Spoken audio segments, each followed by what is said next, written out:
Boa noite, irmãos. Nós estamos aqui felizes por estar mais uma vez nessa cidade de Macaé. Nós temos vindo já há alguns anos nessa cidade e sempre tem sido uma bênção para nós estarmos aqui e cooperar com aquilo que está sendo realizado através da igreja nessa região. Eu queria convidar você para ficar de pé mais uma vez. Desculpa, mas eu queria que a gente voltasse ao período anterior que nós estávamos e orássemos mais um pouquinho. Eu percebi um momento de uma graça do Espírito sobre nós, de algo que Ele quer fazer na nossa vida nessa noite. Eu queria que você fechasse os seus olhos e você voltasse a clamar pela presença de Jesus. Pela presença de Jesus. Clame pela presença de Jesus.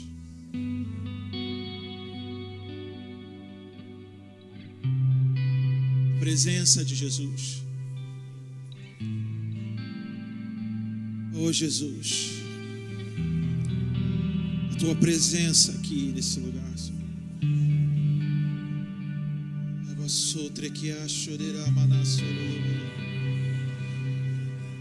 A presença de Jesus.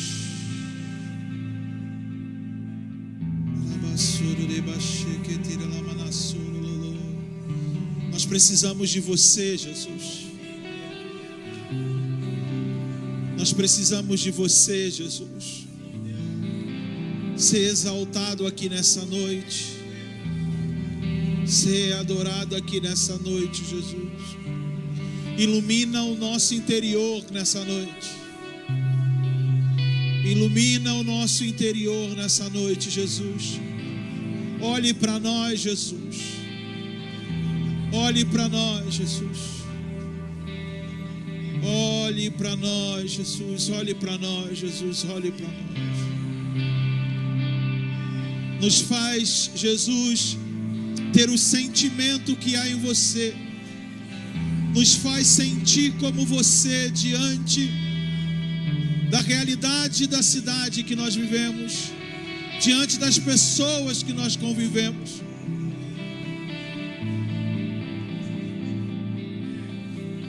Senhor, nós precisamos de você. Traz luz às nossas trevas. Traz luz para as nossas áreas de incompreensão. Traz iluminação para aquilo que está obscuro em nós. Ilumina aquilo que está obscuro. Ilumina aquilo que está escuro. Nos exponha a luz nessa noite.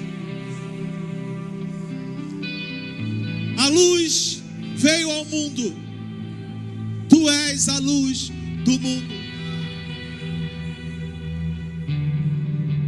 A luz que nunca apaga. A lâmpada que nunca apaga. Ilumina, ilumina. Independente das trevas cobrirem a terra, a sua luz sempre está raiando. Traga a tua luz. A tua luz discerne intenções e pensamentos.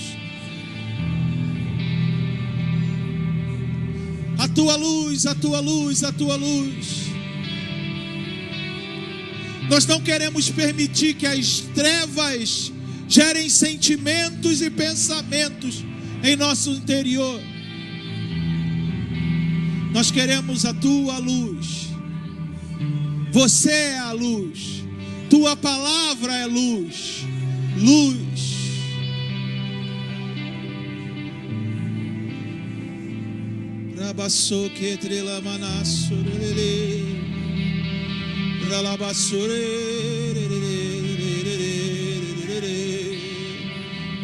A sua igreja é representada por uma luz, como um candeeiro, como em Apocalipse. Tu, Jesus, se apresentou como sumo sacerdote, mantendo as lâmpadas acesas.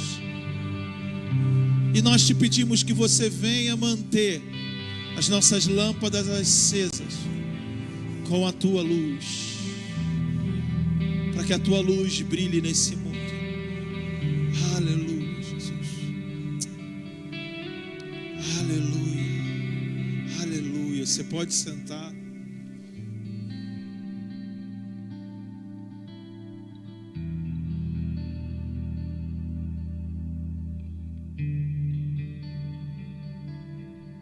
Aleluia, aleluia. Abra sua Bíblia comigo. O Lu falou que nós estamos em Itajaí, mas somos carioca e a gente está aqui desde segunda-feira, né, amor? A outra segunda passada, e a gente já fez o download do karaokê já deu para fazer o download, sabe? Quando eu já vi, eu já estou falando assim, meio, pô, que isso, cara? Pô, maneiro, né? E é muito bom estar aqui com vocês, muito bom. É muito bom poder ver vocês novamente e ver o progresso daquilo que Deus tem trabalhado. É muito bom. Em João, capítulo 20, versículo 30. Abra sua Bíblia comigo. João, capítulo 20, versículo 30. Jesus, na verdade, realizou na presença dos seus discípulos ainda muitos outros sinais que não estão registrados neste livro. Estes, porém, foram registrados para que possais crer que Jesus é o Cristo, o Filho de Deus, e para que, crendo, tenhais vida em seu nome.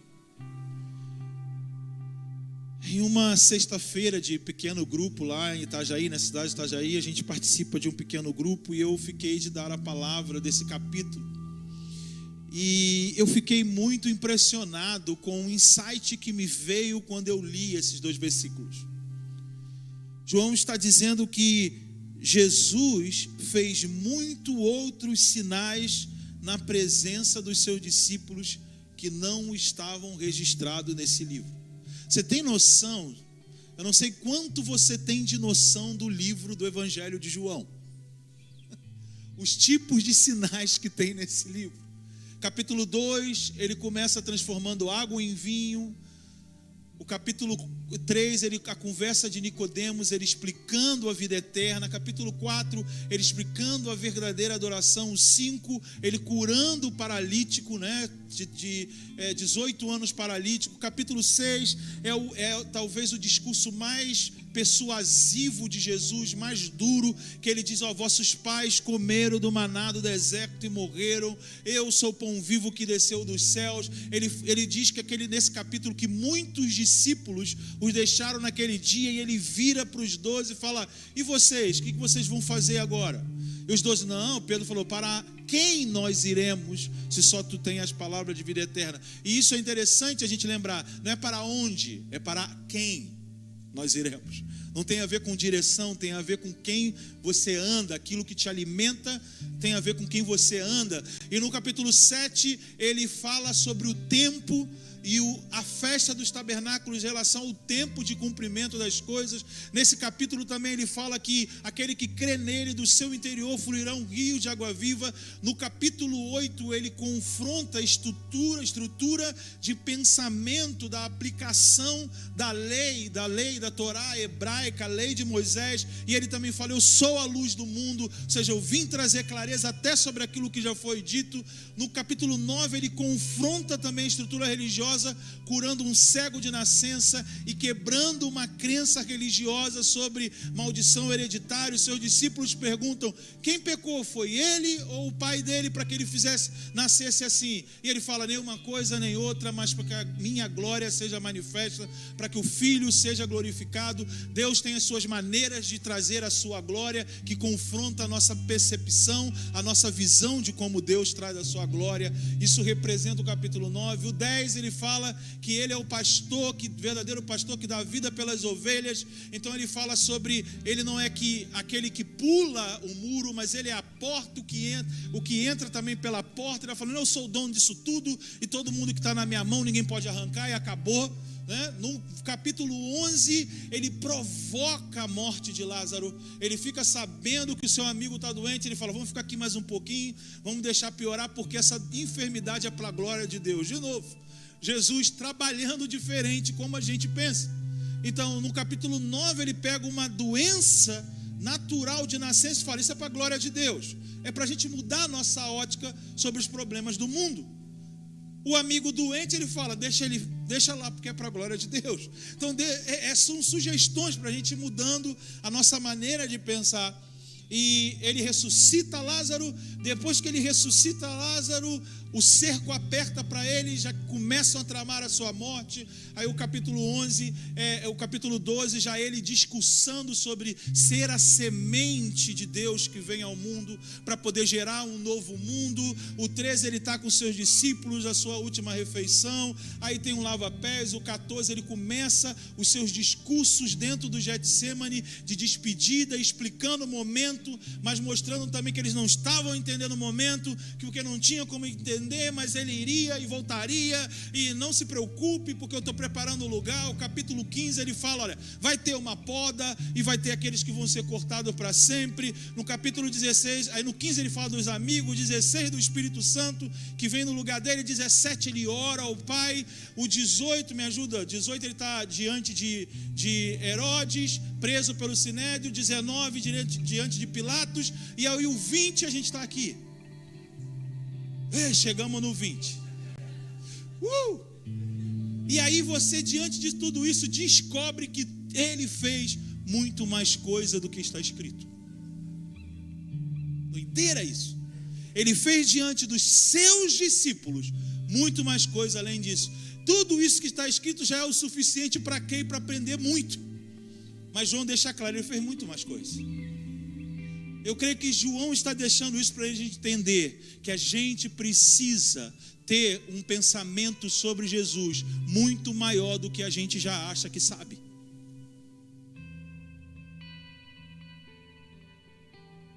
Aqueles que andaram com ele viu muita coisa que a gente não viu. Então Jesus é muito maior do que a gente acha que ele é. Jesus representa muito mais coisa do que a gente acha que ele representa. Jesus é muito maior. Jesus é maior que o universo, porque o universo foi feito por ele. Jesus não é só aquele que tem a ver com a minha vida. Jesus é maior. A gente precisa inverter. O importante não sou eu, o importante é quem ele é. Hebreus capítulo 1 diz que ele sustenta todas as coisas pela palavra do seu poder. É muito mais do que a gente imagina. Então, imagina, isso tudo só foi escrito para que a gente creia que ele é o Filho de Deus.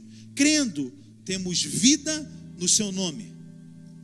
Mas isso não é um fim em si mesmo, porque Jesus ainda faz muito mais do que somente dar vida para nós. É muito mais. E agora olha que interessante aqui, no mesmo capítulo 20, no mesmo capítulo 20, 21. É 21 ou 20?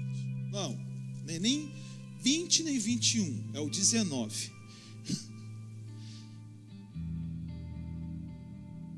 Versículo 9.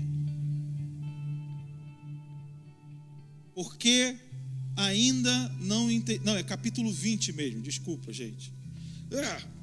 Capítulo 20, versículo 8. Acharam aí?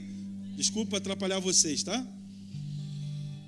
Então outro discípulo que chegara o primeiro ao sepulcro também entrou e viu e creu, porque ainda não entendiam a Escritura, segundo o qual era necessário que ele ressuscitasse dentre os mortos. Então os discípulos voltaram para casa. Olha só, no versículo anterior diz que Jesus fez muitos outros sinais que não estão registrados no livro de João diante dos seus discípulos. Sim, e com isso a gente aprende que a gente tem que esperar de Jesus muito mais do que a gente já espera. Mas olha só, mesmo eles tendo visto os sinais que nós não vimos, e aqueles que estão registrados no livro de João, tinha muita coisa que eles não entendiam. eles não entendiam o que as Escrituras dissera a respeito de Jesus. Então, entendimento não tem a ver só com vivência. Não tem a ver com o fato de quantos anos você tem no Evangelho. Não tem a ver com o quanto você conhece das Escrituras também. O entendimento é algo dado por uma postura que a gente precisa ter diante daquilo que Deus quer que entendamos. Você pode crer em muita coisa e não entender o que você crê. Então, crer te dá o direito, mas entender te dá a capacidade de usufruir do direito que você tem. Então, você pode crer em muita coisa, mas não entender o que você crê. E isso pode te deixar de fora da maneira de como Deus está operando. Teve discípulos que creram porque viu que o sepulcro estava vazio, mas não entendeu. O que ele fez? Voltou para casa. Então ele creu, mas não entendeu o que aquilo significava. De um fato, realmente, o que estão dizendo, não tem corpo ali, Jesus ressuscitou, mas o que isso quer dizer? Eles voltam para casa, eles voltam a fazer as atividades que eles tinham antes, eles ficam esperando entendimento sobre o que representava aquele momento. Existem ausências da presença de Deus, a ausência de entender o que Deus está fazendo naquele momento, que representam que a gente precisa de um novo entendimento sobre aquilo que a gente já crê. Quando nós chegamos num período de ausência, funcionava, fazia, acontecia, e era assim, eu experimentei isso e aquilo, eu continuo crendo, mas agora eu não consigo mais perceber, eu não consigo mais entender o momento que eu estou vivendo e o que Deus está fazendo. Quando nós chegamos num momento como esse, é porque o crer não é suficiente para entender. Você pode dizer, poxa, eu tenho até o vigor, eu tenho zelo, eu quero muito. E olha que Paulo fala em Romanos 10, capítulo 10, Romanos 10, abra sua Bíblia comigo em Romanos capítulo 10, a partir do versículo 1. Paulo falando em relação a Israel, ele diz assim, olha, irmãos, o desejo do meu coração e a minha súplica a Deus em favor de Israel é que ele seja salvo, porque posso testemunhar de que eles têm o zelo por Deus, mas não com entendimento, pois não reconhecendo a justiça de Deus e procurando estabelecer a sua própria, não sujeitaram à justiça de Deus.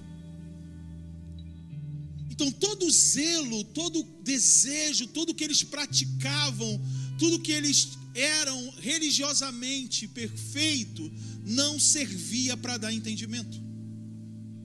Porque a gente pode ter zelo, mas não ter entendimento do zelo que a gente tem. Então zelo também não é suficiente para ter entendimento. Crer não é suficiente para ter entendimento. Aqui Paulo está dizendo, eles não têm o entendimento porque eles se recusam de entrar na maneira de como Deus está operando. Porque desafia eles. E você pode voltar comigo às suas escrituras em Lucas capítulo 7, a partir do versículo 20. Lucas capítulo 7, versículo 20. Jesus dando testemunha sobre João. Vamos mais para frente um pouquinho, nós vamos ler Lucas 7, 28, para a gente ganhar tempo. Para a gente entender por que o Espírito está pairando assim sobre nós num clamor preciso de Ti. Por que há esse clamor aqui, preciso de Ti? O 28, Jesus está falando de João, falando assim, Lucas 7, 28. Pois eu vos digo que entre os nascidos de mulher não há outro maior que João, mas o menor no reino de Deus é maior do que ele. E todo o povo que o ouviu, até mesmo os publicanos, reconheceram a justiça de Deus e receberam o batismo de João. Mas os fariseus e os doutores da lei rejeitaram o plano de Deus para si mesmo, pois não foram batizados por João. Eu não sei como está a versão. O plano de Deus, volta um pouquinho para mim. Mas os fariseus e os intérpretes da lei rejeitaram quanto a si mesmo o plano de Deus, também está na versão. Então, o fato deles serem estudiosos da Torá, das Escrituras, aguardarem também o Messias, crerem também no poder de Deus, tal, tudo isso, estavam bem, mas eles rejeitaram o plano que Deus tinha para aquele momento. Eles não achavam necessário entrar no que Deus estava propondo através da ministração de João Batista, ser batizado na água. Eu falo, mas por que nós precisamos desse batismo? O fato deles questionarem aquilo que João estava trazendo como operação de Deus para aquela época, os colocou fora do plano de Deus. E essa palavra de Lucas concorda com a de Paulo. Eles têm um zelo por Deus. Esses fariseus, esses intérpretes da lei, não podem ser vistos como pessoas negativas, que não criam. Pessoas que eram erradas. Não, eram pessoas certas. Eram pessoas de Deus. Mas eles não creram no plano de Deus para aquela época deles. E o fato deles não crerem no plano de Deus, não aderirem à forma como Deus estava operando, eles não tinham entendimento do que Deus está fazendo. Em outro momento, eles vão até Jesus e perguntam a Jesus: com que autoridade você faz essas coisas? Jesus fala para eles assim: olha, eu vou te dizer com que autoridade eu faço tudo isso, se vocês me disserem o que eu quero saber de vocês. Eles falaram: beleza, pergunta, manda pergunta. Jesus falou: o batismo de João, de novo, é do céu ou da terra? Aí eles pediram um tempo, peraí, rapidinho, Jesus. Fizeram a reunião deles: ó, se a gente falar que é do céu, ele vai perguntar. Eles eram inteligentes. Ele vai perguntar: então por que a gente não se batizou? Se a gente falar com a da terra, o batismo é da terra, a gente vai ter problema com o povo, porque todo o povo sabe que João é profeta, e profeta recebe do céu. João falou isso: não há nada que um homem receba sem que o céu tenha dado. Então Jesus ferrou eles. Aquilo que João recebeu foi do céu, não foi da terra, e eles não estavam submetendo ao céu. E Jesus fala, eles chegam para Jesus: Jesus, a gente não sabe te responder. Jesus: eu também não te digo com que autoridade eu faço essas coisas. Você não tem resposta, porque você não quer entrar no que está em operação, você quer questionar o que está em operação. Questionar não é entender.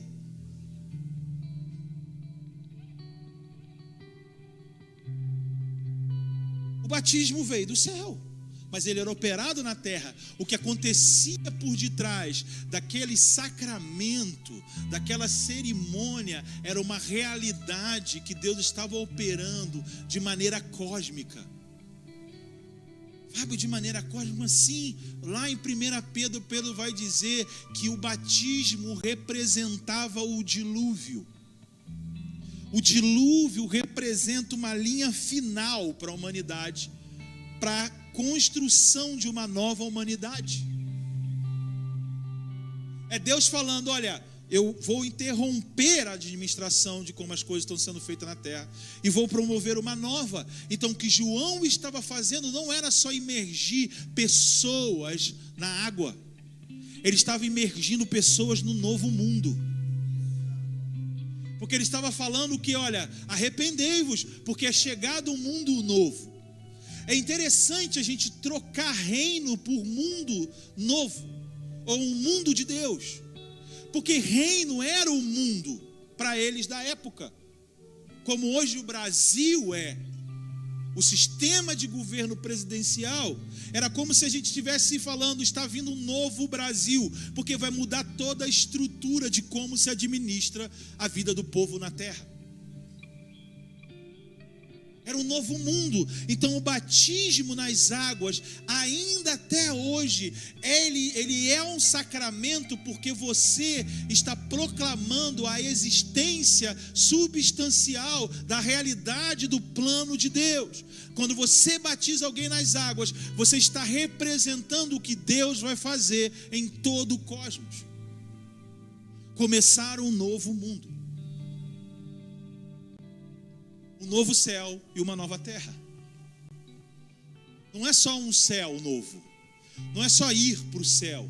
É novo céu e nova terra. Porque o primeiro céu e a primeira terra se passam. Isso está na sua Bíblia, Apocalipse 21. Então não espere ir para o céu. Espere ir para um novo mundo. Porque também tem uma nova terra.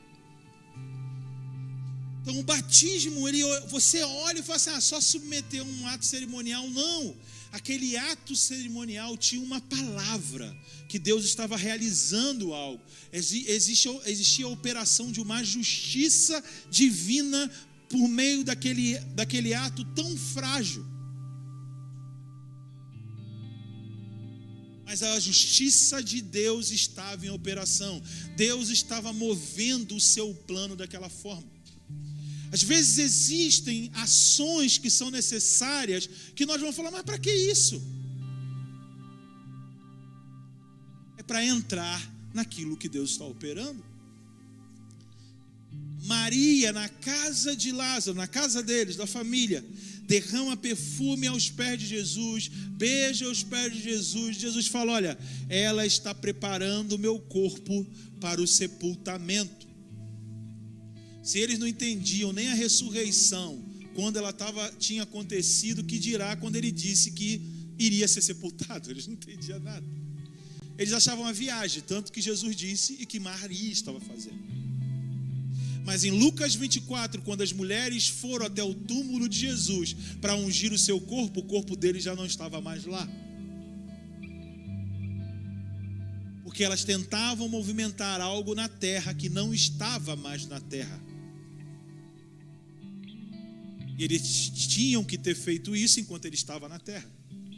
Então não podia ter uma ação, porque ele já não pertencia mais a essa terra. Eles chegaram atrasadas. Chegou lá, tinha uma nova revelação. O que? Um vazio.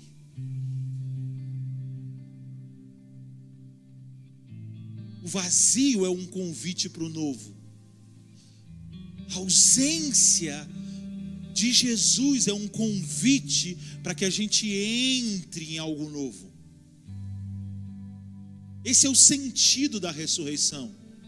A ressurreição, ela aconteceu, é um fato, porém, não foi realizada em nós ainda. Ela é totalmente desconhecida.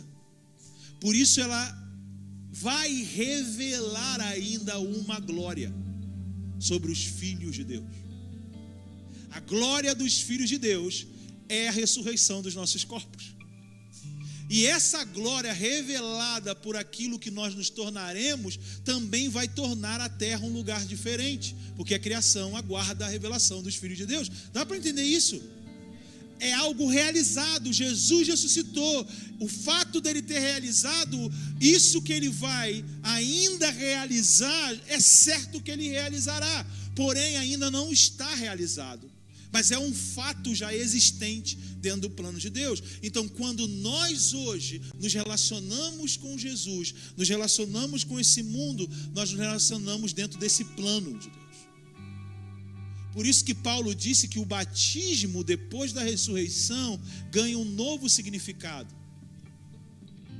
É o sepultamento de uma vida. Sepultados com ele no batismo. Eu sepulto uma vida aqui e passo a viver pelo poder da ressurreição.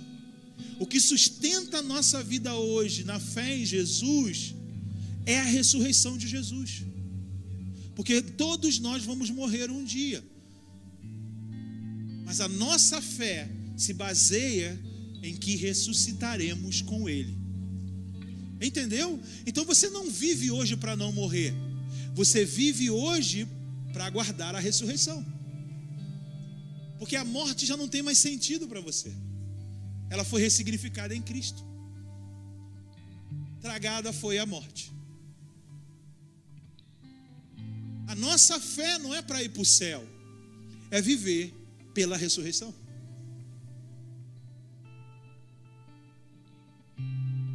E é esse poder da ressurreição que entra em atividade quando nós entendemos o que ela significa. Se nós vivermos pela fé no poder da ressurreição, nós entendemos que a ressurreição promove a alteração de todas as coisas. Tudo que está morto volta a viver. Se a nossa mente passa a viver baseado nessa operação, tudo que está morto volta a viver. Tudo que está doente pode ser curado. Tudo que é mal pode ser transformado em bem. Entendeu? Porque nós estamos pelo poder da ressurreição. Cristo não operou milagres e fez esses sinais para mostrar que Ele tem poder. Deus precisa provar alguma coisa para alguém? Pelo amor de Deus. João disse que Ele fez esses sinais para que vocês pudessem crer que Ele é o Filho de Deus. Para que vocês tenham vida em seu nome. Ele fez sinais para que a gente tenha a vida que Ele tem. Para que a gente possa ter acesso à vida que Ele tem. Isso quer dizer que Ele curava para mostrar a vida que Ele tem. Qual é a vida que Ele tem? Sem doença. Ele ressuscitava para mostrar a vida que Ele tem. Qual é a vida que Ele tem? Não é interrompida pela morte. Para que vocês tenham essa vida, Ele faz. Para que vocês, crendo, tenham acesso a essa vida. Para que vivam por essa vida por meio da fé. Aí que está, Fábio, como a gente gera entendimento. Hebreus 11:3. Pela fé, entendemos que o universo foi feito pela palavra de Deus, de modo que todas as coisas visíveis foram criadas das invisíveis. A nova lógica que nós recebemos pela fé é a alteração do nosso padrão normal de pensamento diante de quem nós somos e diante das coisas criadas. Pela fé entendemos. Então, a fé não obstrui o entendimento. A fé não tem a ver com você se movimentar fora da razão. A fé é você buscar um novo padrão para a razão. Qual é o novo padrão da razão? O invisível é que trouxe o visível à existência. Você não é mais penso e logo existo. Existe algo que me faz pensar. Botamos Descartes para fora agora, em nome de Jesus. Descartes, o iluminismo do século XVIII, tudo para fora. Secularismo, relativismo, fundamentalismo, conservadorismo, para fora agora. Método cartesiano de ensino, nada disso faz parte do invisível. Nada disso serve para dar parâmetro a esse mundo. Mas a gente precisa disso para viver nele? Sim, claro. Mas a gente entende ao que pertencemos pela fé e não por esses métodos. A gente pode estudar filosofia, a gente pode estudar engenharia, a gente pode estudar tudo isso, porque faz parte do mundo em que nós vivemos. Daniel, quando estava na Babilônia, ele teve que estudar toda a cultura e ciência da Babilônia, e Deus ainda deu uma focinha, encheu ele do espírito de sabedoria para entender a cultura. Deus não tem problema com isso, de fato. Mas a razão de Daniel para ter o domínio na Babilônia foi dado pelo invisível e não pelo visível. Tanto que ele abria uma janela em direção de Jerusalém. E orava 3 vezes ao dia, voltado para Jerusalém. Ele estava mostrando: a minha visão de mundo não é a Babilônia. A minha visão de mundo é o que está em Jerusalém. A minha visão de mundo é a promessa de um pai que saiu daqui e foi para construir um novo país, uma nova família. Então a vida dele não estava baseada na Babilônia, a vida dele estava baseada em Jerusalém. A nossa vida também tem que ter uma janela aberta para Jerusalém. Paulo escreveu isso em Colossenses capítulo 3. Pensai nas coisas que são do alto. É a janela que nós precisamos abrir para pensar sobre a vida que vivemos aqui. Por que, Fábio? Porque ele continua: pensai nas coisas que são do alto, aonde Cristo está. E a vossa vida está escondida em Cristo. A sua vida não está aqui. A sua vida está em Cristo e Cristo está lá. Então, quando eu volto os meus pensamentos para o alto, para conhecer mais de quem é Cristo, eu vou descobrindo mais a vida que é minha, que está nele. O nome disso é futuro. Temos um futuro. O futuro não é espera de uma contagem cronológica. O futuro, dentro da nossa orientação espacial, geográfica, não está na nossa frente, ele está no alto. Isso é trocar, isso é viver pela fé, porque entender isso só pela fé. Fábio, como pela fé eu entendo que o universo foi feito pela palavra de Deus? Quem veio primeiro, o universo ou a palavra? A palavra. Quem tem mais poder, o universo ou a palavra? Quem domina a minha vida, o universo ou a palavra? E por que nós vivemos com medo do universo?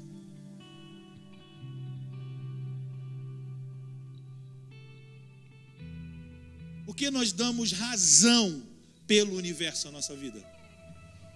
Você entendeu? Foi descoberto na ciência que não sei quem, igual está na Bíblia. Tá vendo? Deus é Deus mesmo. E Jesus falou várias vezes: bem-aventurados que não viram e creram. Tem bênção para quem não vê e crê. Eu não preciso da ciência para comprovar a palavra. A ciência precisa dela para comprovar a palavra. Eu não. Porque eu vivo pela fé. Eu não vivo pela ciência. Eu não vivo pela filosofia. Eu não vivo pela psicologia, pela engenharia, pela política. Eu não vivo por isso. Eu vivo pela fé. Então a gente precisa colocar o nosso zelo na fé, para ter entendimento. Mas a gente tem colocado o nosso zelo em muitas outras coisas que tenham roubado a nossa fé. E nós fazemos tudo pelo zelo, fazemos tudo com zelo por aquilo que nós colocamos no lugar da fé. E aí nós não conseguimos acessar o que está disponível pelo poder da ressurreição, o que está disponível de como Jesus sustenta todas as coisas, é pela palavra do seu poder. É a palavra do seu poder. O poder tem a ver com a vida. O poder não tem a ver com uma coisa que você sente. Poder tem a ver com vida para executar o que precisa ser executado.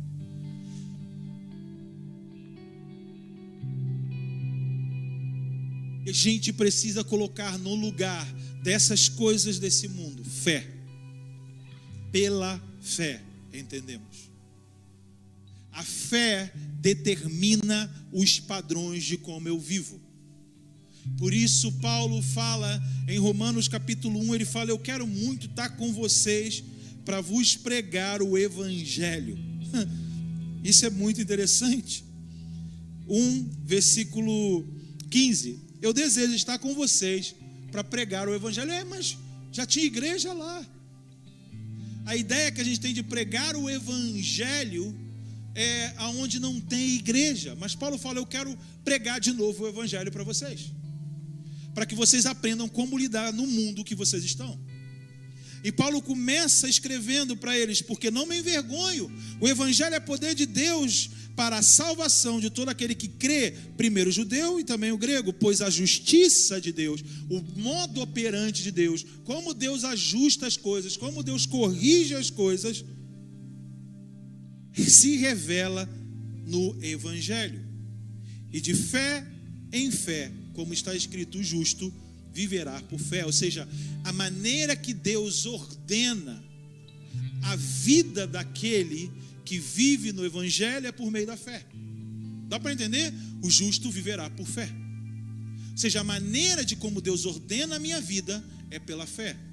O justo ou a justiça de Deus é o status de nós não temos mais nenhuma dívida contra os poderes das trevas desse mundo, com o nosso passado nós não temos nenhuma dívida e nós somos livres para reconstruir, recomeçar, declarados justos, sem limites, sem limitação nenhuma.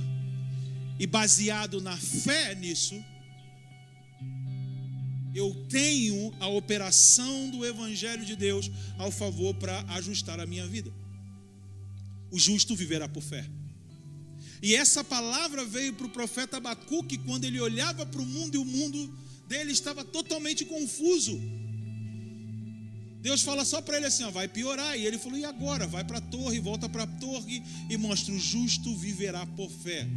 O óculos que a gente usa para poder enxergar melhor esse mundo tem que ser fé. Tem que ser pela fé. Aqui eu enxergo, mas não é tão nítido. Mas quando a fé vem, ela me dá clareza, me dá entendimento. Ela ajusta a minha ótica. É pela fé. A fé vai determinando os padrões das coisas. Por quê? Porque todas as coisas foram criadas pela palavra de Deus.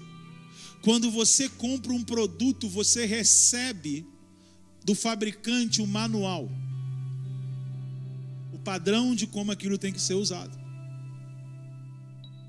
Se você não usa segundo aquele padrão, já era.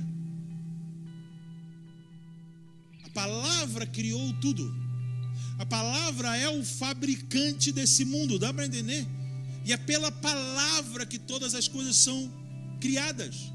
Então a forma como eu vivo nesse mundo é pela palavra. A vida verdadeira desse mundo é só pela palavra de Deus. Mas para que eu tenha entendimento dessa palavra, eu preciso viver por fé. Porque Deus vai operar de maneiras que desafiem a minha crença, para que eu possa receber um entendimento de como eu tenho que viver dentro do momento que eu vivo.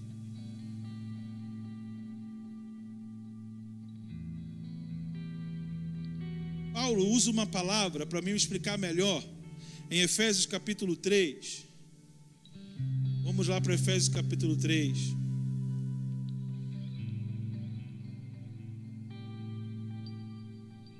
E a gente avança dessa explicação.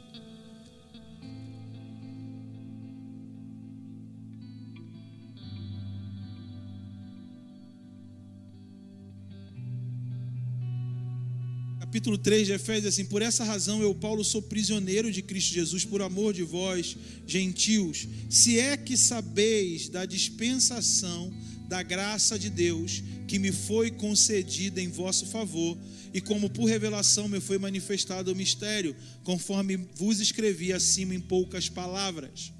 Até aqui, por favor, que eu quero focar na palavra a dispensação. A palavra dispensação é a palavra aikonomia. Ela representa o mesmo significado da palavra em português economia. Então Deus tem uma economia, uma maneira de administrar o seu plano, como a gente vem falando aqui.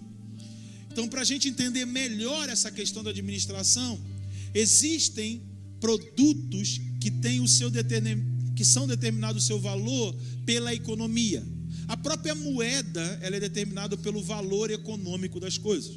Por exemplo, uma nota de R$100, ela não vale R$100 de fato. O valor econômico dela não é R$100. Se eu não me engano, ela agora é R$63. o valor econômico da nota. Como se percebe isso? Quando você ia há 3 anos atrás com R$100 no mercado, você adquiria muito mais produtos do que quando você vai com R$100 agora. Está comigo? Porque o valor econômico dos R$100 dava a você mais abrangência para adquirir produtos. Entendeu? Então, Deus tem a sua economia.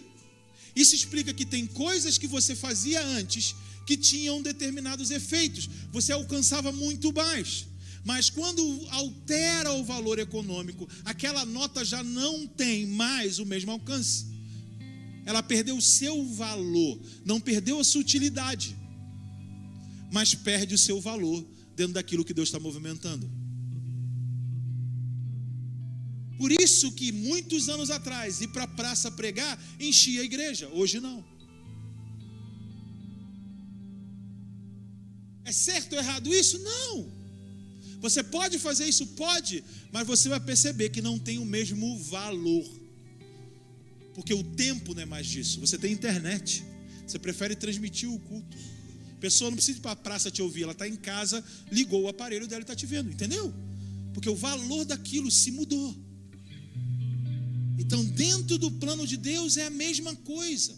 Dentro das realidades espirituais acontecem as mesmas coisas. Deus, às vezes, altera a nossa estrutura pela fé, para que a gente possa participar de uma nova maneira daquilo que é dele.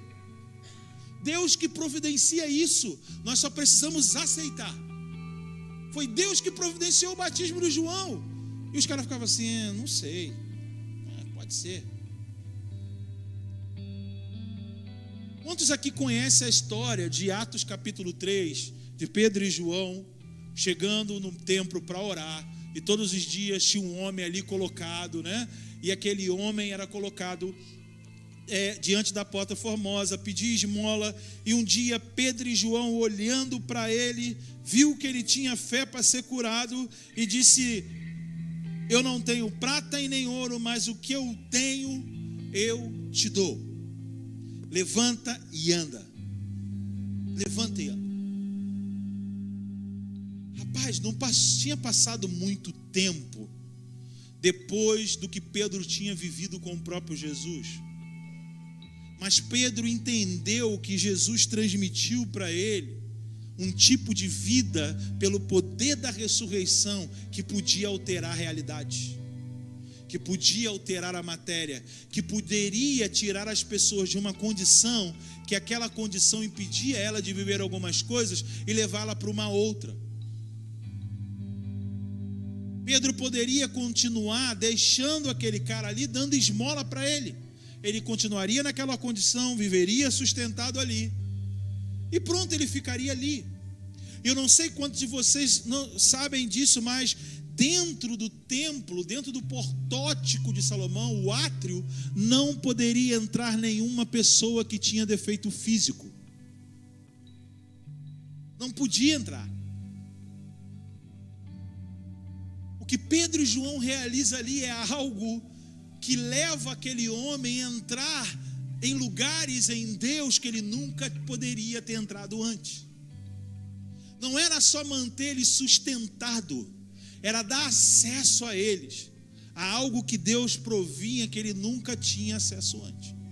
E quando Pedro e João, eles são questionados com o que eles fizeram, Pedro prega exatamente para eles: olha, versículo 13, o Deus de Abraão, de Isaac e Jacó, o Deus dos nossos pais, glorificou seu servo Jesus, a quem entregaste diante de Pôncio Pilatos, e negaste quando ele havia resolvido soltá-lo, mas vós negaste o santo e justo, e pediste que o homicida fosse liberado.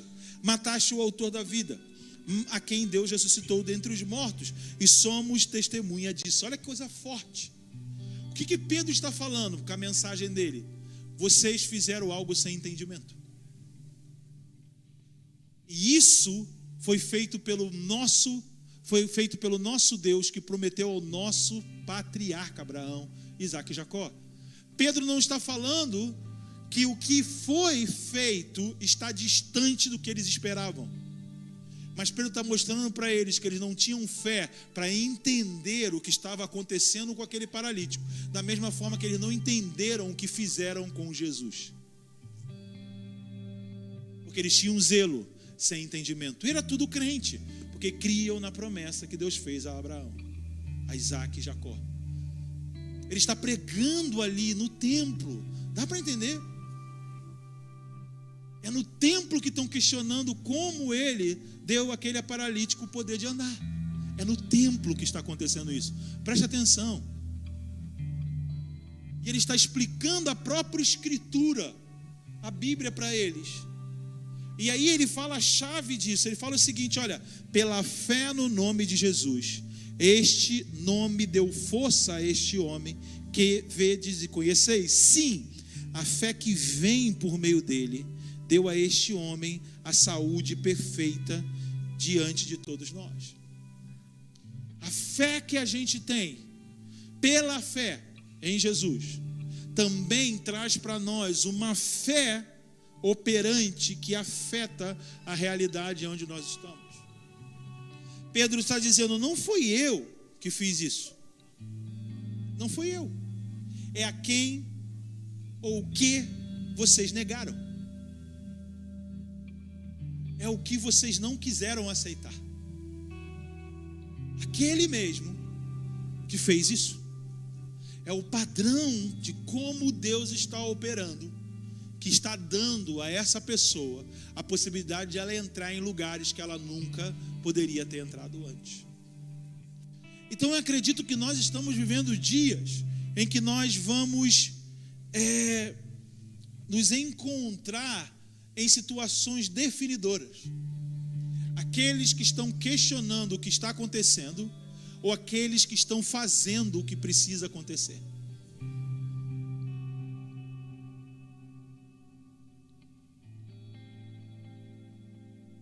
Isso não vai determinar quem é e quem não é povo de Deus. Só vai determinar quem está andando dentro daquilo que Deus está fazendo. E não. São os desafios que nós temos. Saber quem é Jesus não é suficiente.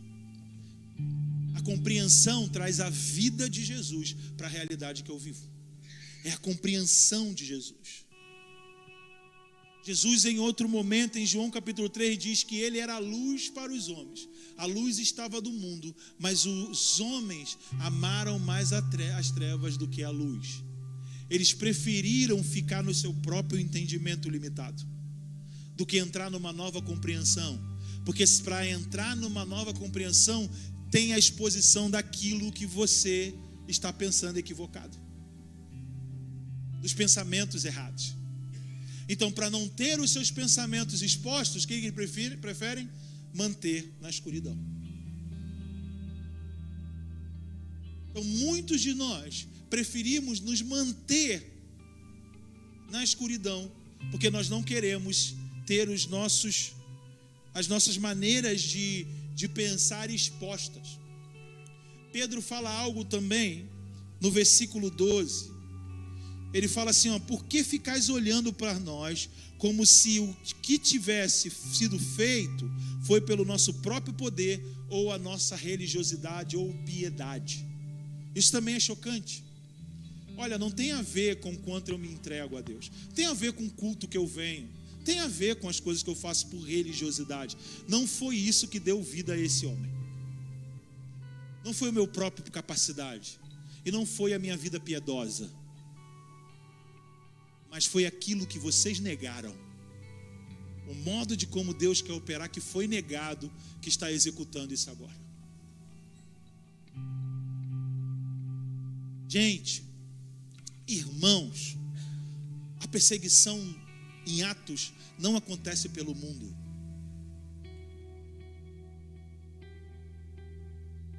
A igreja do primeiro século não foi perseguida pelo mundo. Ela foi perseguida pela principal religião do mundo da época. Porque ela negava a maneira de como Deus estava operando.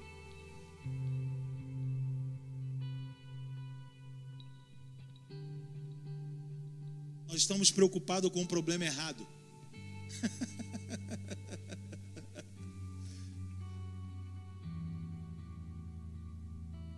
O que nos expõe, o que nos persegue, é aqueles que pensam de uma maneira que não querem abrir mão da sua maneira de pensar. Porque se eles vêm para a luz, os seus pensamentos são expostos. Mas a gente não pode temer o que pensam sobre nós. A gente não pode temer o que dizem sobre nós, o que acham sobre nós. A gente não pode temer. O Evangelho de Deus, o Evangelho que Paulo pregava em Romanos capítulo 2, ele tinha como confiança ou esperança. No versículo 16 ele diz o seguinte, olha, 15: e demonstrando que a lei exige estar escrito no coração deles, tendo ainda o testemunho da sua consciência e dos seus pensamentos, que ora os acusam e ora os defende. E isso acontecerá no dia em que Deus julgar os pensamentos secretos dos homens por Cristo Jesus, segundo o meu Evangelho. O maior julgamento que Jesus vai operar não é pelo aquilo que você sabe da minha vida.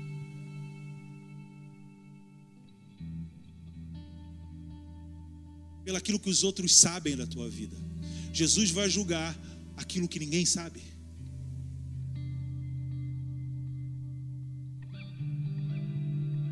O temor que a gente tem que ter é por aquilo que ninguém sabe, e não a vergonha daquilo que sabem. Isto é o Evangelho.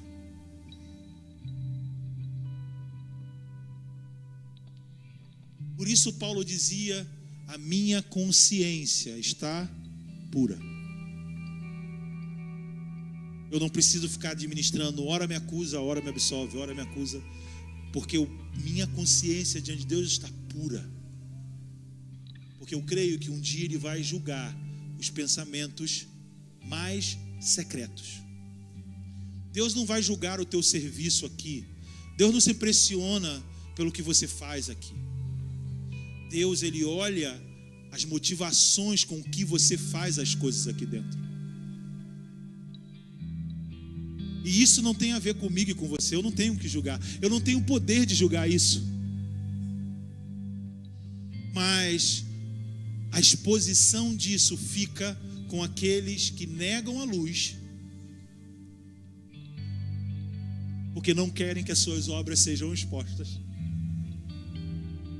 E aqueles que andam na luz, tendo as suas obras expostas, se arrependendo e modificando do que precisa modificar, aceitando o batismo de João, confessando os seus pecados, recebendo a remissão, recebendo Deus endireitando o que precisa ser endireitado.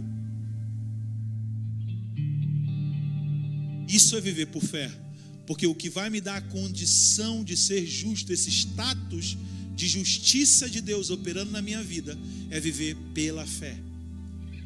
Não é viver pelo que dizem, pelo que pensam, mas é viver por aquilo de como Deus, pelo meio de como Deus opera. Essa é a fonte de poder da nossa vida. Esse é o Evangelho. E a gente precisa trocar essa performance. Porque nós somos seres adaptáveis em lugares que se admiram a generosidade, o serviço.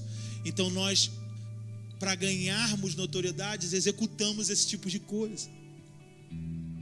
Isso é religiosidade, isso é a piedade. É falsa. Porque por dentro você abriga invejas, ambições, ciúme, facções. Isso tudo te mantém longe da vida. Isso te mantém longe de Jesus, porque Jesus não tem nada a ver com isso. Isso foi o que crucificou Jesus.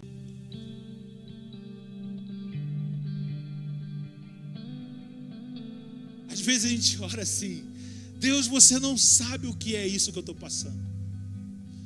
Jesus, você não tem ideia o que é ser envergonhado publicamente. Jesus, você não tem ideia o que é ser acusado, mentirem ao seu respeito. Você não tem ideia o que é o cara dizer para você uma coisa e fazer outra. Jesus, você não tem ideia de ser abandonado pelos seus amigos.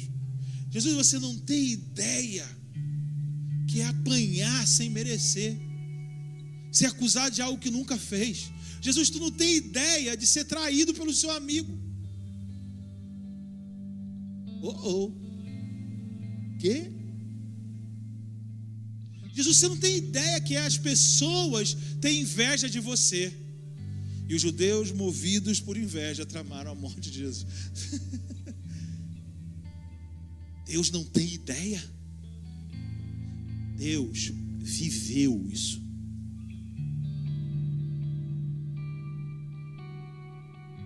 O castigo que nos traz a paz estava sobre ele.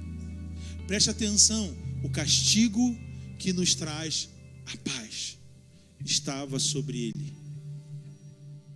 Cristo se identificou com a nossa vida antes de vivermos a nossa própria vida. Por isso nós somos predestinados a sermos conforme a imagem do que Ele é. Porque Ele viveu antes e predestinou essa vida, vivendo ela para nós. Ele viveu, morreu e ressuscitou. Foi glorificado e nós fomos predestinados por Ele a viver o mesmo caminho. Predestinação não é o que Calvino disse. Se mexe aí mesmo no túmulo, Calvino. Não tem problema não. Predestinação tem a ver com o que Cristo viveu antes, para nos dar um destino. Ele nos predestinou a sermos filhos de Deus. Como? Vivendo antes como filho de Deus nessa terra. Antes até da fundação do mundo, já estava pré-ordenado.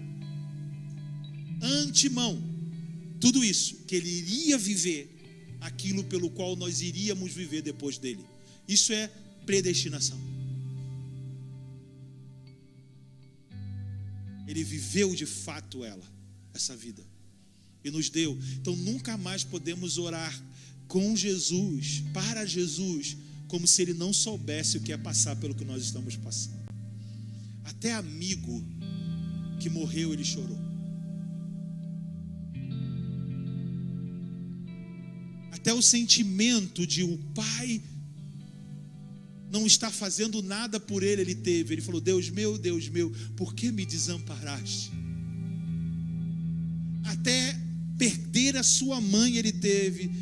João, fique com ela, sua mãe agora. Mulher, está aí os teus filhos. Ele viveu tudo, até a despedida da morte ele viveu. Ele viveu até o que a gente não viveu ainda. Ele morreu. Ele experimentou a morte no seu corpo. Ele já ressuscitou. Está vivo nos céus. Por isso Ele é o primogênito, porque Ele nos predestinou a isso. Nunca mais pense que você está passando por injustiça nesse mundo. E sabe, eu entendi isso no momento em que eu achava que eu estava sendo injustiçado. Senhor, não é justo. Eu pequei, mas o que estão dizendo é mentira. Olha o que estão inventando. Olha isso, olha aquilo. E de repente chegou na minha playlist a música: Cristo levou sobre si as nossas dores, e o castigo que nos... E eu fui, ai meu Deus, sabe como foi abrindo a janelinha? E eu falei: meu Deus, o injusto foi injustiça para você, não para mim. Tudo que eu estava sofrendo era justo, mas o que ele sofreu foi injusto. Então eu passei a chorar pela injustiça que ele sofreu, ao mesmo tempo que ele trouxe cura para a justiça do que eu estava sofrendo. Ele foi para mim justiça, para arrepender, para endireitar, porque eu entendi o que ele sofreu foi injusto.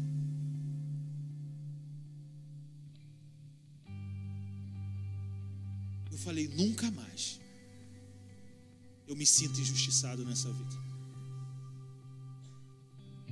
Porque o que ele viveu foi injusto. E a justiça de Deus é que nos faz sermos filhos de Deus.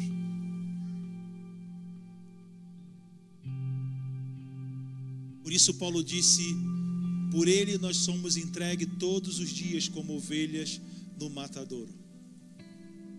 Todos os dias. É uma entrega que esse mundo precisa ver. É uma entrega ao amor do Pai que esse mundo precisa ver. E não uma força humana, de vitórias humanas. O poder de Deus se revelou na fraqueza da cruz. Os poderosos desse tempo, se os poderosos daquele tempo pudessem entender, não teria crucificado, porque o poder de Deus se revelou na maior fraqueza do mundo. O que a igreja precisa hoje é revelar o amor que ela tem pelo Pai, seguindo o Cordeiro onde quer que o Cordeiro vá.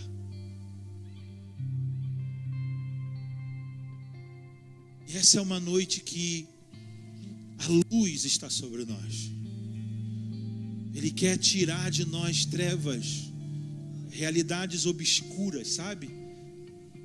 Sentimentos obscuros, intenções que estão na escuridão, pensamentos que estão na escuridão. Para que venha a luz, para que venha a vida, porque a vida nós temos em teu nome, em seu nome. Ele é a luz do mundo.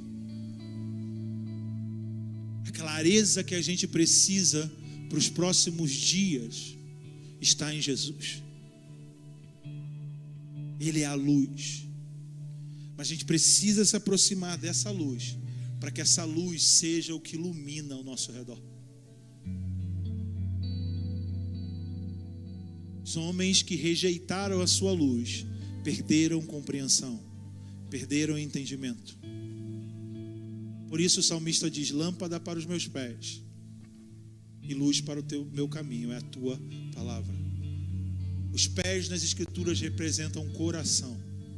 Então, à medida que a tua luz ilumina o meu interior, os meus olhos são iluminados para andar na escuridão do caminho. Você não precisa de luminares externos para andar na escuridão se você tem um dentro de você. Não é o mundo que te dá luz, é a palavra que te dá luz para viver no mundo. E Jesus é a palavra de Deus.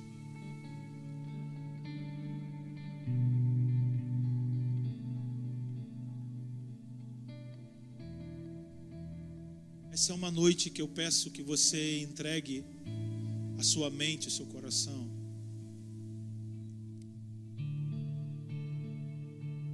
Sua mente, seu coração. Porque nós falamos que o castigo que nos traz a paz estava sobre ele. E olha que interessante, Paulo em Filipenses 4 vai dizer que a paz de Cristo excede todo entendimento. Guardará a vossa mente e o vosso coração nele. O que protege a nossa mente e o coração também não é o entendimento, mas é a paz que excede o entendimento. A paz que vem por meio da fé em Jesus. A paz de Cristo excede todo entendimento. O castigo que nos traz a paz estava sobre ele, e pelas suas pisaduras, a paz que excede todo entendimento protege o nosso coração e a nossa mente nele. Então, se a gente quer clareza e iluminação, a gente não precisa só de poder de Deus. A gente precisa da paz de Cristo. Porque Paulo também diz que a paz de Cristo seja o vosso árbitro. A paz seja o poder de decisão. Para decidir, não precisamos ter certeza, precisamos de paz.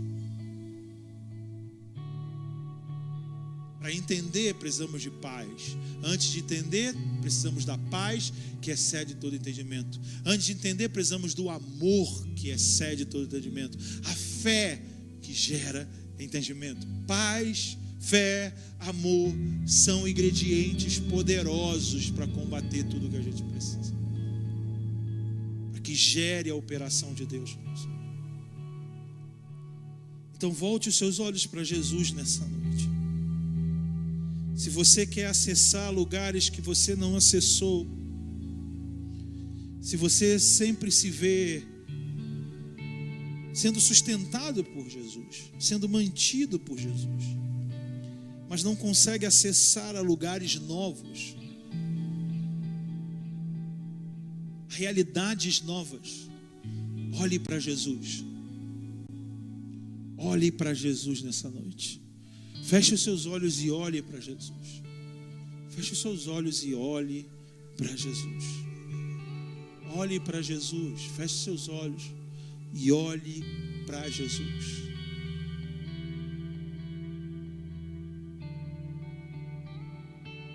Feche os seus olhos e olhe para Jesus.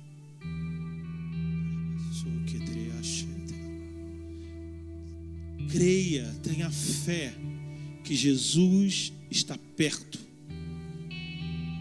de todos aqueles que o invocam. Perto. Todo aquele que invocar o nome dele o terá.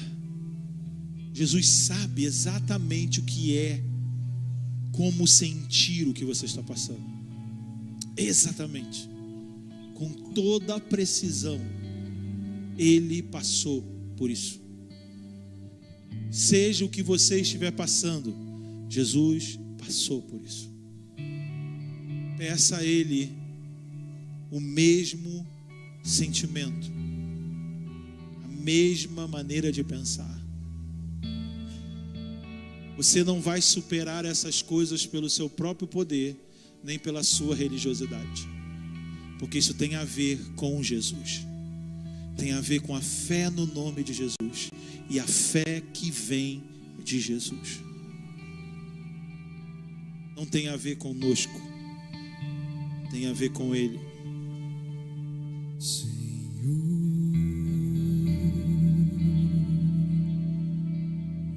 que flui do teu grande amor.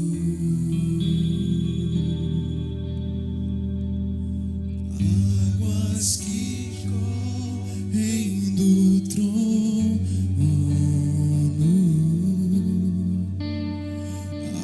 águas que curam, que limpam,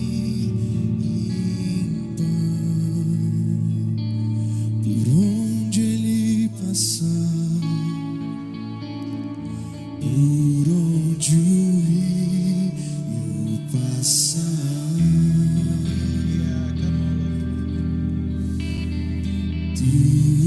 Tudo vai transformar,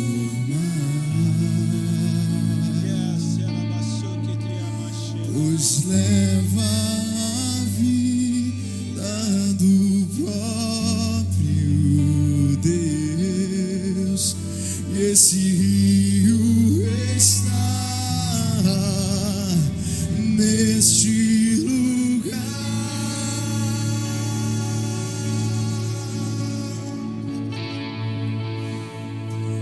Quero beber do teu rio, Senhor. Sacia minha sede, lava o meu interior. Eu quero fluir em tuas águas.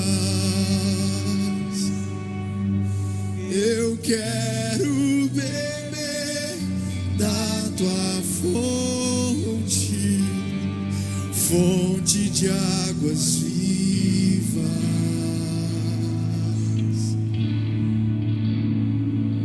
Tu és a fonte, Senhor.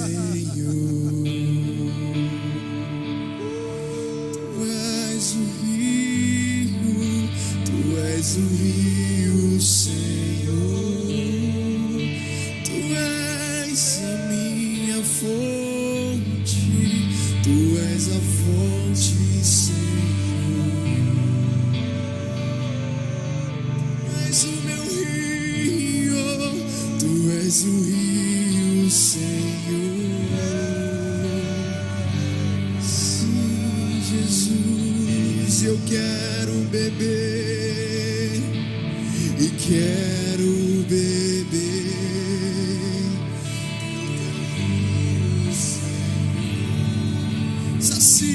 Sacia minha sede, lava o meu interior. Eu quero fluir em tuas águas. Eu quero beber da tua fonte, fonte de águas vivas.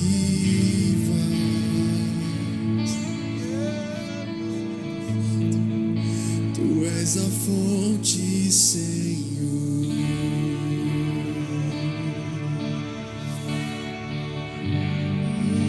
Tu és o rio, Senhor.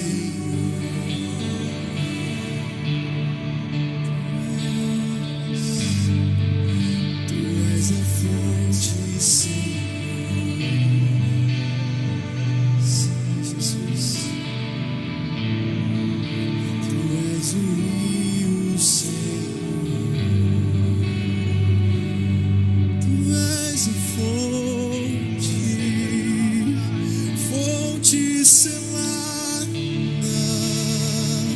Jardim recluso, quero ser pra teu louvor,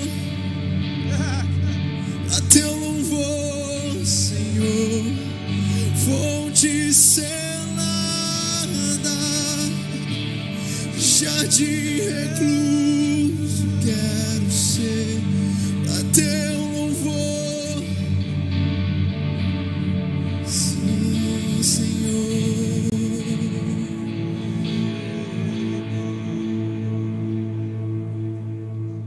Tu és a fonte, Senhor.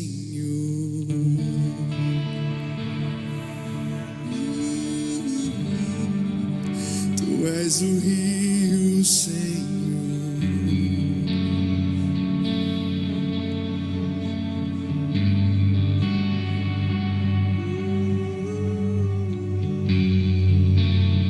Senhor, nós oramos por alterações,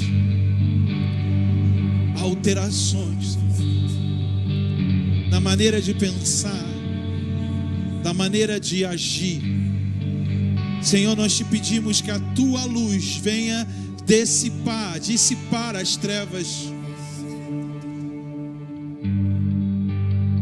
dissipar as trevas. Nós te pedimos por dias de iluminação, para que se venha encontrar o que está perdido, para que se venha encontrar o que é valioso, é precioso.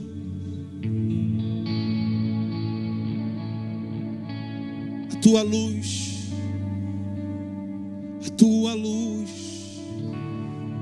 Senhor, tira tudo da obscuridade, tira tudo que não está claro, pela tua luz, pela tua luz, pela tua luz, pela tua luz, pela tua luz. Um novo dia amanhece. A noites de anos passados se foi, mas um novo dia chega ao amanhecer.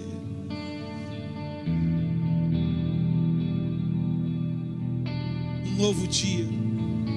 Basta a cada dia o seu próprio mal.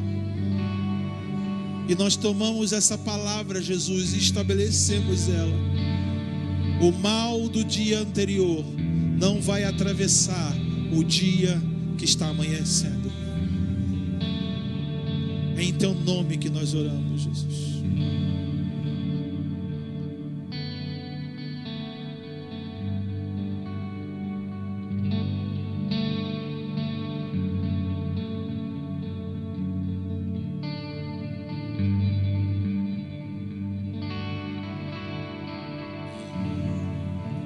Queria terminar hoje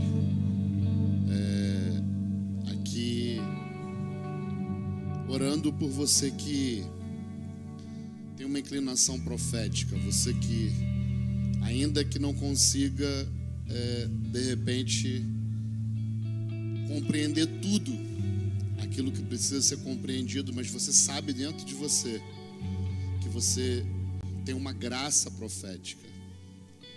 Talvez você tenha sonhos proféticos, talvez você tenha visões, tenha impressões no seu espírito. Eu quero terminar com essa oração. E o Fábio vai estar orando aqui. E a gente vai terminar assim hoje. Então, nós, de repente, a gente passe um tempo para reconhecer, né, pessoas que têm um ofício profético, mas facilmente talvez a gente consiga reconhecer pessoas proféticas, pessoas que estão dentro, né, dessa esfera, dessa graça.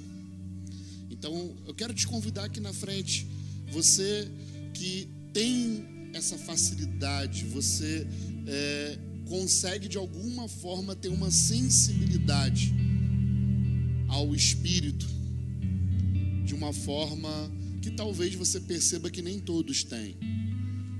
Então eu queria convidar você aqui para que a gente possa estar orando. Todos os irmãos que desejarem, é claro. Você pode sair do seu lugar e vir.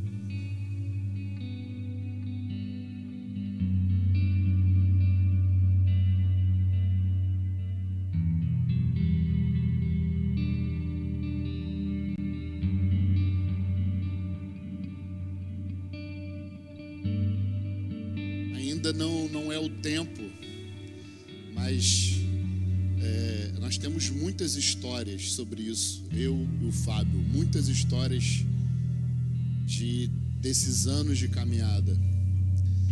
E nós trabalhamos com desenvolvimento de pessoas. Isso é o que o Senhor nos chamou para fazer, desenvolver pessoas. Então, a igreja é um lugar de desenvolvimento. Então, a igreja não é o lugar onde nós chegamos para resolução de nossos problemas terrenos, apesar disso acontecer. Mas a proposta da igreja é que nós nos desenvolvamos a nossa vida. A gente tem falado sobre isso desde quando nós chegamos aqui em dezembro. A gente tem falado sobre desenvolvimento de pessoas. Então não importa o seu cargo, não importa se você tem uma função na igreja, isso pra gente não quer dizer nada.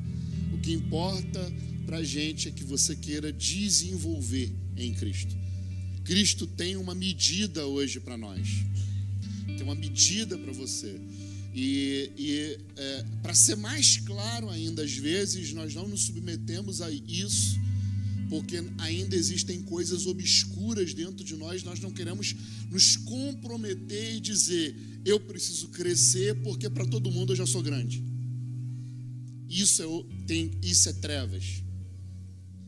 Então, se você sente isso, saia do seu lugar e vem estar, porque talvez hoje seja o start, a abertura de um processo de crescimento, de desenvolvimento dessa graça específica na sua vida. Amém? Então aqui está os irmãos que atenderam o chamado, chamar o Fábio para estar orando.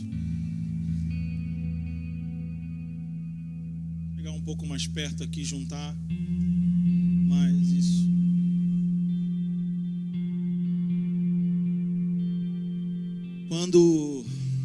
Quando Deus quis falar com o povo de Israel, dentro da formação do povo de Israel, a decisão de ter representantes que falassem em nome de Deus para o povo foi do povo. Deus usou Moisés para chamá-los para ouvir Deus. Mas na hora que Deus estava falando com o povo falou: não, Moisés, deixa que Deus fale com você, e nós vamos obedecer tudo que Deus disser para você. E para resolver o peso que aconteceu com Moisés depois disso, Moisés andou pesado, porque a carga do povo era pesada demais. Na condução dele, Moisés estava com o espírito profético dele nele, mas ele estava cansado humanamente. E Deus falou: olha, chama os líderes do povo, ajunta eles na tenda da congregação, que eu vou repartir do mesmo espírito profético que está em você para outros 72. E aí, a gente sabe da história, está em número 11, que teve 2 pessoas que não foram, mas receberam do mesmo espírito profético. E aí Josué fica sabendo, e Josué chega para Moisés: Moisés, os proíba, porque eles não vieram para a reunião, e eles estão lá também, recebendo. E Moisés faz uma declaração muito forte, que ele diz: quem dera que todo o povo de Deus fosse profeta e ele colocasse nele o seu espírito. O desejo de Moisés como profeta é o mesmo desejo de Deus, que Deus fale com todos. Então o desejo profético, o desejo do ministério do profeta é que Deus coloque sobre todos o seu espírito profético. Não é que todos o ouçam, mas é que todos ouçam da mesma forma que ele ouve.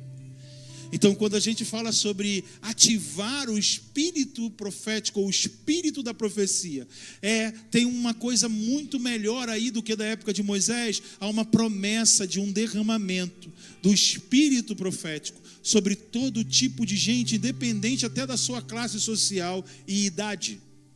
O espírito da profecia foi a maneira de como o Espírito de Deus capacita o povo de Deus para andar nos seus caminhos. Sonhos, visões e profecias. E mesmo assim existem pessoas na congregação, como o Luiz estava falando, que são pessoas proféticas, porque Deus os chama através desses eventos proféticos para que eles mantenham essa realidade acesa, possível no meio do povo de Deus. Deus quer isso com todo o povo, mas nem todo o povo quer. Então ele faz isso com pessoas que ele deixa ser escolha. E são pessoas proféticas, que são no meio do povo sinalizadores de como Deus quer trabalhar com o povo todo. E aí está um privilégio. E Deus também, por meio de Jesus, deu profetas para aperfeiçoar essas pessoas, como o Lu está falando. Pessoas em que ele já está movimentando o seu espírito de maneira profética. E por isso a necessidade de aperfeiçoamento, porque esse profeta também tem o desejo de ver todo o povo ouvindo Deus como ele ouve. Dá para entender isso que vocês estão vindo aqui receber? E eu acredito que pelo Espírito Santo, Deus faz a mesma coisa. Ele pega do Espírito que está sobre um e distribui, multiplica. E a semente dá 30, 60 e a 100 por um. Então nessa noite eu oro para que seja distribuído por meio dessas palavras sementes no seu coração proféticas. Nós estamos aqui como família, como casa profética, derramando sobre você sementes proféticas.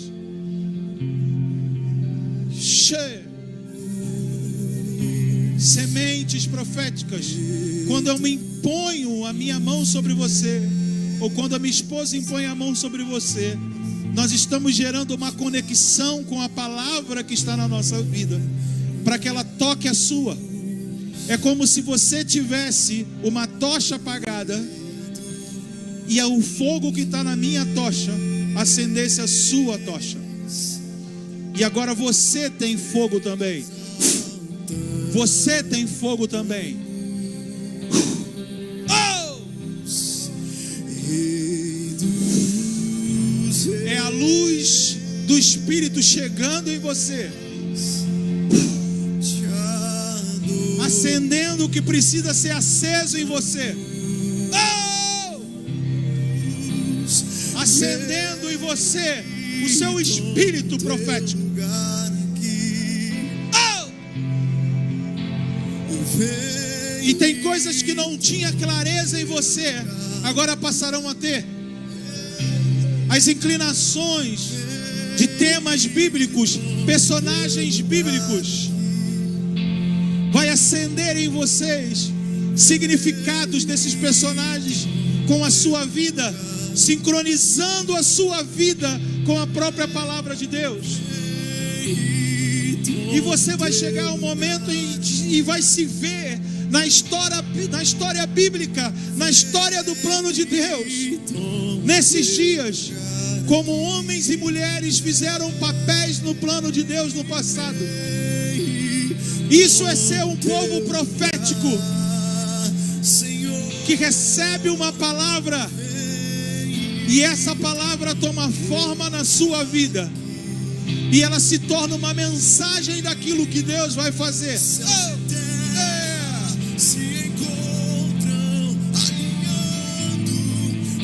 Por isso é uma noite em que ativamos em você o espírito da profecia. A ativação implica em aumentar a propriedade de como esse espírito funciona. Ele já está funcionando em você, mas agora há um aumento da propriedade, há um aumento de força, há um aumento como se vitaminas entrassem no teu espírito profético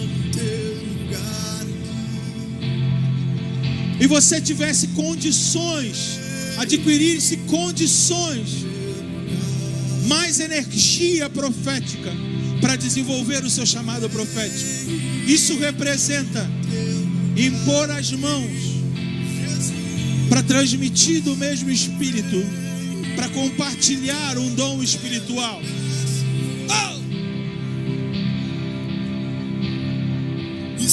Para que a luz de Deus entre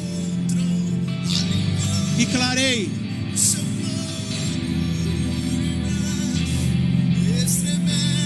E você vai perceber que o dia de amanhã vai estar muito mais claro. As suas orações serão mais claras. As dúvidas vão reduzir. Eu oro ou não oro? Eu declaro ou não declaro essas palavras? O espírito da profecia opera iluminando você, para que traga clareza naquilo que você precisa operar.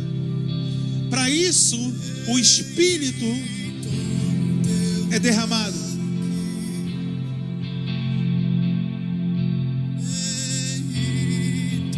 A sua expectativa precisa ser no Espírito, porque o Espírito da profecia é o testemunho de Jesus. Adore a Deus. Mantenha o testemunho de Jesus, porque o testemunho de Jesus é o espírito da profecia.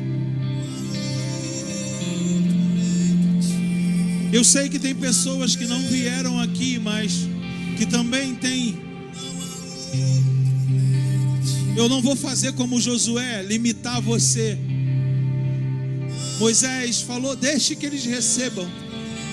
E do seu lugar aí mesmo, você seja nessa noite encorajado para entrar naquilo que está sendo batizado nessa noite.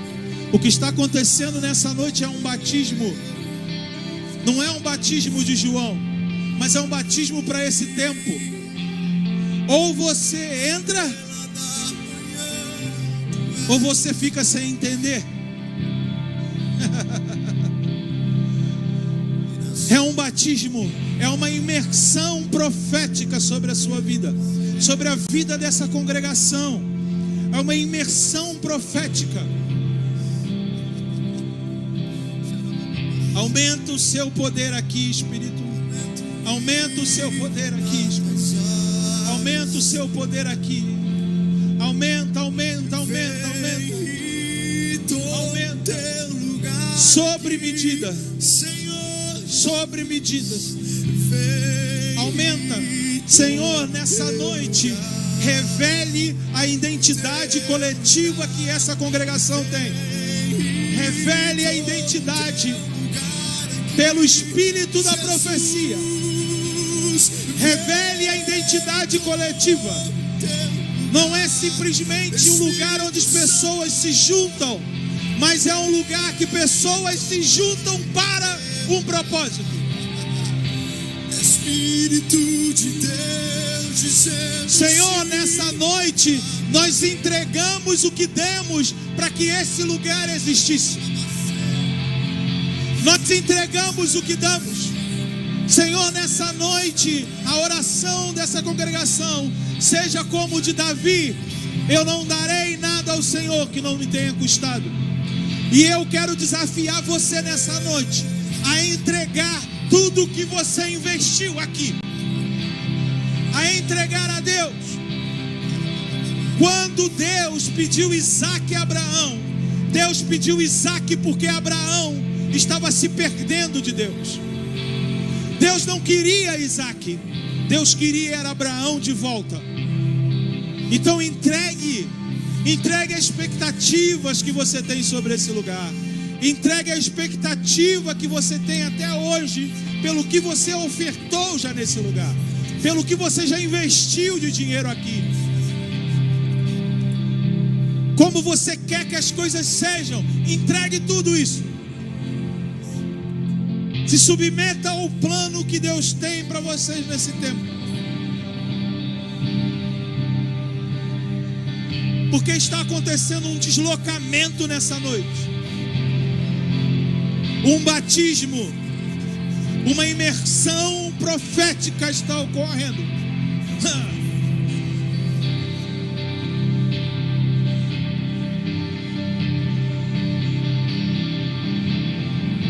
É um antes e um depois.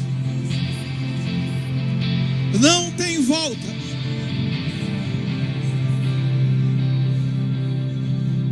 Não tem volta. Não tem volta. Isso que você está sentindo no teu corpo, como se estivesse pinicando, como se estivesse eletrocutado, o nome disso é energia, a operação do Espírito profético em você. O seu poder que opera em nós é energia, opera, é operante. Você está sentindo isso no seu corpo?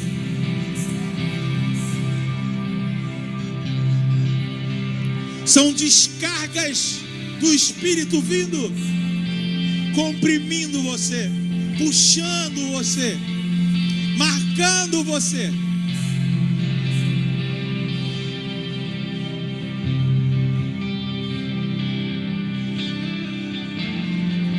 Toda a prosperidade que Deus coloca nessa cidade tem um propósito.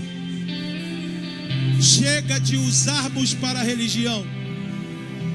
Precisamos usar as riquezas do Egito para construir um tabernáculo, para construir um lugar onde a glória dele esteja.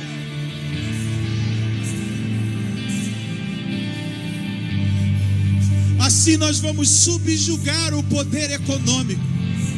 Assim nós vamos ter menos famílias entregues à prostituição que a economia dá.